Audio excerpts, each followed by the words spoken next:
Bum-ba-da-dum. Howdy, welcome to BanjoBenClark.com. I'm Banjo Ben. I'm going to teach you some mandolin today. We're doing something today that I'm really excited about. It's called Banjo Ben's Hymn Studies. And we're going to look in particular at a song called I Surrender All. Maybe you know that song. If you do, you probably love it like I do. If you don't, that's okay. I want you to hang out because we're going to learn a lot that applies to any song that you want to learn today.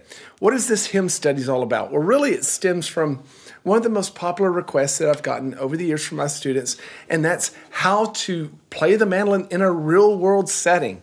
Often that happens in a church or a gig setting where you have to play a piece of music with someone else.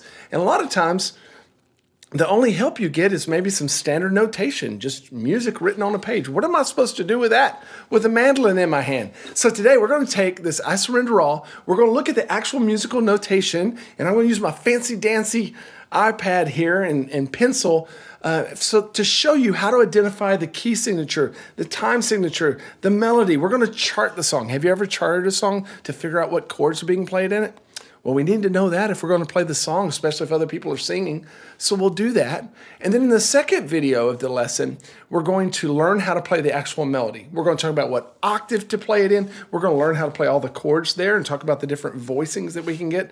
In the third video, we're going to learn how to kick it off.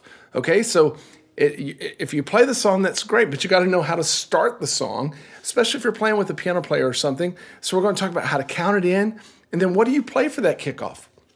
What part of the melody do you play? Do you play the chorus or the verse? We'll talk about that. In the last video, or the next video, we'll talk about the history of the song and what the writer was trying to convey. And I actually have a lot in common with this writer. It'll be fun. So if you're watching on Facebook or YouTube, somewhere not the website, I'll invite you to come over to the website, BanjoBenClark.com. Here in just a moment, I'll ask you to join as a Gold Peak member. If you do that, you get access to hundreds of video lessons on all kinds of different instruments. So I invite you to check that out. If you are watching already as a Gold Peak member here on the site, you have everything you need right beneath this video. Just scroll down, you'll see the rest of the video segments, the tabs, the MP3 rhythm tracks that you can play along with, including practicing the intro that we're going to figure out together. Let's jump right in. When I'm getting ready to perform a song, I want to get my brain wrapped around it before I can get my fingers wrapped around it. I'll do a better job that way. Of course, we play a lot of songs, kind of spur of the moment. But if we're going to accompany a congregation or we're going to play along with another instrumentalist, then we need to know what we're doing. So I want to find out, what key is this song in? What is the melody like? What chords are we going to play? And so I will turn to the song. A lot of times it's in standard notation. That's what I want to walk with you through here and look for a few key things. Let's go ahead and look at this standard notation. It's just a hymn, right? Or a page right out of the hymn book for I Surrender All. Judson wrote the words for this one. Winfield is his buddy that traveled around with him and wrote the music for it, and they published it in the late 1800s. Beautiful song. You probably know it. But a couple things I'm going to look for right off the bat is what key it's in and what time signature it's in. Now, if you don't know theory, that's okay. I teach all this in the beginning theory course there on the website. You can come check it out. But if you look at the start of the first line, you see these two little sharp-looking things. Those are actually sharps. And there's two sharps, which means this song at least starts in D major. Okay, so right off the bat, I'm thinking D major. All right, if I'm on guitar, banjo, whatever, does that mean that I'm going to need a capo? How comfortable am I in that key? Do I know my scale? It's important because if you know your D major scale, then you know where your fingers are going to be most of the time as we play the song. The next thing I'm going to look for is the time signature. That's those two numbers right here. This is 4/4. That means there's 4 beats in each measure. So from like this line to this line, there's going to be 4 beats. And the same for all the measures unless that number changes, which it doesn't in this song. We also know that a quarter note gets 1 beat. So here we'd have 1 beat, then here's a half note that gets 2 beats. 1, 2, 3, 4. Okay, good stuff. Now, that's important to know because we can know a bit about the feel of the song. Okay, and we need to think about the tempo of the song. If we're not familiar with the song, we need to find someone that is and talk with them about it, especially if we're going to be playing with them. Or we need to look the song up on YouTube or something like that and see what's in store for this song. This particular song is a slower song. We're going to play it later on, about 90 beats per minute. Boom, boom, boom, boom, boom, boom, boom, boom. So there's a lot of room for fills and things like that we'll talk about here in a moment. But most of the time, if you're going to be playing backing people up, we're going to be playing a lot of chords. And even if you're playing solo or playing a solo, you need to know what chords are being played so you know what notes to play over that solo.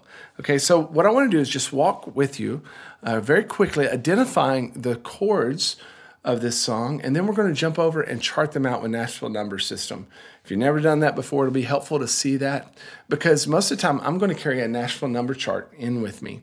Whenever my music minister sends me the songs for the week, especially if they're more than one page, I'm going to take that standard notation, transfer it over to Nashville Numbers so I can get it all on one page, just throw it up there, play it, not have to worry about turning pages or anything like that. Okay, let's check it out. Back on here, I'm going to switch to blue ink. And we're in D major, so more than likely we're going to start with a D major chord, and we're probably going to end with a D major chord. In fact, we do. Okay. Now I'm going to just briefly scan through this piece. I'm looking for any accidentals, meaning do I see any big sharps or flats beside any of the notes? I don't. So we know that we're probably going to have our standard chords that are in D major, which is going to be D, G, and A. So we can keep an eye out for that. And this is a pretty straightforward hymn. I picked it for that on purpose, among other things. But our first measure here, we are going to have a D in the bass. If you don't know this, that's okay. You can learn it if you want, or you can have a piano player help you. And so we're going to have mainly a D chord in that first measure. There is a little suspension here where these top three notes turn into a G chord, but our bass note remains a D. So you could say this kind of a D suspension, but really what it is, it's a G chord over a D in the bass. So that's important to know. And it just jumps there quickly. If you don't happen to catch that, it's okay. Nobody's going to miss it. When we go to our next measure, we've got an A in the bass. That doesn't necessarily mean that it's an A chord, but here it is. And we also have these G notes here, which is a seventh tone. So here we're going to have an A dominant seventh. Again, we have another measure of D, jumping to that G over D, going back to D. And we've got A, A, D. So we kind of have an A7 here, going back to a D. Okay, now the interesting thing about this hymn, and the easy thing, is that this whole line here mimics exactly, repeats the melody and the chords for what we saw in the first line. So we can move on to the chorus, which is pretty straightforward, not as many changes. Now there's nothing in the bass here, so what could be there? Well, I've got two notes here, an F sharp and a D. That's over a D chord, so we're probably going to be a D here. Next we move to an A in the bass note, and I would say that's an A chord, except that our melody note here is a G note. That's that seventh tone, so it's pretty strong A7. Next, I think it's going to stay with an A chord. We're going to go to a regular A instead of an A7, and then back to a D chord. All these notes here are the notes of a D major chord. As we move back into the last line, or move on to the next line, we do have a D chord to start with. Again, here's three notes that are a G chord, but still over a D, so I'm going to call that a G over D. Back to a D chord here. D. Then we've got a little bit of movement, and actually in some of the arrangements, I just know this from playing this song, we would actually have an F sharp in the bass even for that note. So I might call this even a D over F sharp. That's how I'm going to chart it, because I think it sounds better to do that. Then we've got G in the bass here. You know, we have some extra, or some melody notes here that aren't in the G chord, but I think it resolves down to that. So I'm just going to call this a G chord. Then we've got a D chord over an A. So again, D over A. Then it walks down to an A note. That's a D chord, so we still have D over A. But then we have an A7 chord there. And then back to a D chord to resolve. Now, let's take those chords and let me add a new blank sheet. And here I'm just going to take the notes, or the chords that we just charted out that were in regular note names, and we're just going to transfer that to Nashville numbers. So let me show you how we're going to do that. Nashville numbers, without going into it too far, are numbers that are associated with the scale.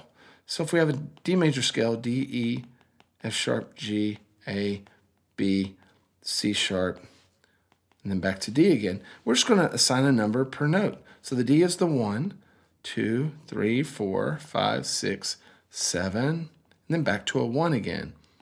I might say an 8, but really it starts over. And so whenever we play our chords, excuse me, whenever we play our chords for the songs, we're just going to use these numbers instead of the actual note names. So when we take Our Surrender All, for instance, the verse starts out, if you'll remember, it's a split measure. The first 2 beats are a D chord, and then we have a G over D, and then it goes back to a quick D chord. So we have 2 beats on this, 1 beat on this, 1 beat on this. So that's a whole lot of letters going on there. If I'm going to transfer that into natural numbers, it would look like this. 1, and then a 4 over 1, and then a 1. And I would include them in parentheses just to show me that that's 1 measure, 4 beats. Our next measure was pretty simple. It's just an A7, so I can just do a 5, because that's the A, and put a 7 up there. Our third measure of the verse, it was a lot like this first one that we wrote. 1, 4 over 1, 1. And if you don't know how that measure is split up, you can always remind yourself by drawing the little note values up above it. That's the way I like to do it. Then we have another split measure, A7 for the first half, so 5, 7 back to the root, 1. So there's our first line of I Surrender All, and then it repeats, remember? So you can just draw ×2, or you could do a repeat sign. Then we go to the chorus. That's a little more straightforward. It has a full measure of D, which is a 1, a full measure of A7, 5, 7, a full measure of A, 5, and then a full measure of D, going back to the 1. Then we have a few more changes. 1, 4 over 1, 1. Then it went to a 1 over 3. Remember the D over the F sharp? It moves to a 4. Oops, don't need that little note. Then finally we have a 1 over 5. That's that D over A into a 5, 7. And that one actually was like a dotted half into a quarter note. So 1, 2, 3, 4, then back to 1. Okay, now there's our Nashville number system.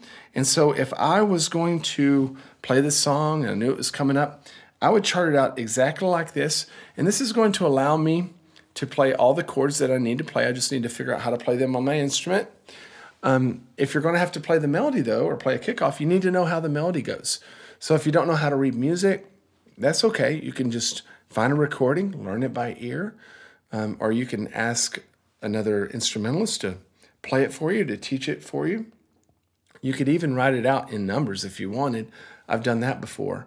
But figure that melody out if you're going to need to play it. Sometimes it's just the chords that you need to be most concerned with. Okay, so next video, we're going to talk about actually making the music. We're going to pick up our instrument. We're going to play through the tab of the melody. Then we're going to learn how to play the chords that go along with it. Then we're going to work on kicking the song off. And how do we go about doing that? And finally, we'll talk about the meaning of the song and why it was written and cool things like that. If you're watching on Facebook or YouTube, here in a moment, I'll ask you to come over to the website, banjobenclark.com. Join as a Gold Pick member, see hundreds of videos just like this one.